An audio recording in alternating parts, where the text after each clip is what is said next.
Kung ihahambing ko si Digong kay PBBM, napakalayo ni Digong kay PBBM. Sobrang layo. Walang-wala kay PBBM. Una-una, maka-pro-China. Gusto niya gawing province ang ating Pilipinas, no? Gawing province of China ang Philippines. Pero si Marcos, si PBBM, hindi papayag. Ang may-ari is mga Pilipino. Pangalawa, maka-pro-corruption yan si Duterte kasi alam niya, no? Alam niya na may corruption lalo na doon sa as a DPWH, pero wala daw siyang magawa. May magagawa siya, presidente ka eh. Ginawa lang niya yun para masabing makakapag-corrupt siya, para magawa niya yung gusto niya, pati mga galamay niya. So, mahina talaga ang kukutin ni Duterte pagdating sa ganyang corruption kasi alam niya na meron siyang nakukuha. Pero si PBBM anti-corruption. Kaya magulo nga yung bansa natin. Bakit? Yung mga buhaya nagising. No? Kumaga, nabulabog ang mga buhaya. Yun yung mga inalagaan ni Duterte, yung mga buhaya, at ngayon, nagkakagulo-gulo na.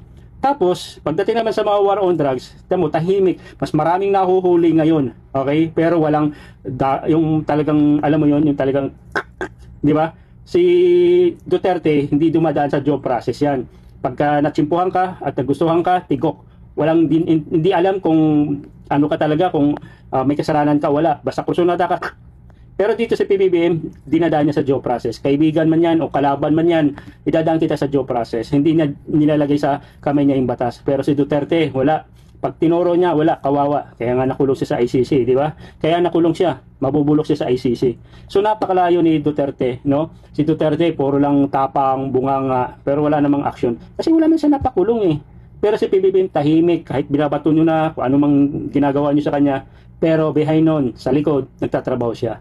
Ginagawa niya. Pag sinabing sugpuin niya yung corruption, susugpuin niya. Imagine mo, tahimik naman talaga yung bansa natin. Ang mga Duterte lang at lalo na mga army troll nila, mga DDS supporters, yun ang nagpapagulo sa bansa. Subukan nyo, tumahimik kayo lahat mga DDS, pati ito si BP Sara, lahat Duterte o supporters also. Tahimik ang bansa natin, promise. Pero dahil sa ano nyo sa posisyon, napakatakaw nyo, agresibo, gusto nyo, kayo naman ang maghahari sa Pilipinas dahil sa galit, dahil gusto nyong gumante. No? Alam mo naman yan, walang mangyayari at malabo manalo ang mga Duterte, no? Pagdating sa presidential. Oo, sa Davao, hawak niya yan. Pero sa nation, ano natin, malabo na yung makabalik. Lalo na lang ngayon, si Sara, malabo, palubog ng palubog. Ilan lang ba ang mga Duterte? Ilan na ba mga DD supporters? Wala yan. Babagsak si Duterte, si BP Sara. Kahit siguro, sinong itatapat niyan dyan, baka mananalo yun. Di ba? Kasi nga, ayaw nila kay BP Sara. Mas lalong ipapalit nyo, corrupt. Si BBP hindi naman corrupt. Oo, pwedeng sabihin corrupt, pero wala namang patunay. Oh, di ba? Oh, yan yung advantage, no, ni PBBM kay Tatay Digong nyo. Oo, matalino si Duterte, yung matanda, pero yung mga anak hindi.